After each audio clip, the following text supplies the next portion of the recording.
மனிதர் உணர்ந்து கொள்ள இது மனித காதல் அல்ல, அதையும் தாண்டி புனிதமானது. அனைவருக்கும் வணக்கம். டிக்டாக் மூலமாக பெரும் புகழ்பெற்ற மணிக்கணி இன்று சோசியல் மீடியாவில் யூடியூப் மூலமாகவும் பெரும் புகழ் பெற்று இருக்கிறார்கள். இன்று அவர்கள் பிரிந்து வாழ்கிறார்கள். பிரிந்து ஒரு வருடம் கிட்டத்தட்ட நெருங்கிவிட்டது. அப்படி இருக்கிறது மணிக்கணியின் வாழ்க்கை. அவர்கள் ரீல்ஸ் போட்டு ஆடியும் பாடியும் ஷார்ட் பிலிம் போட்டியும் தன் மக்கள்களை ரசிகர்களை தன் பக்கம் இழுத்து வைத்திருக்கும் ஒரு இளம் ஜோடி, அதுவும் லவ்வர்ஸ் ஜோடி.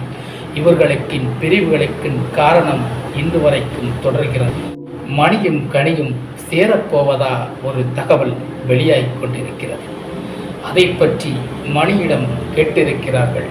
மணி அவருக்கு தகுந்த மாதிரி சில பேட்டிகளை கொடுத்து ஒரு விஷயத்தை நமக்கு அதிர்ச்சியாக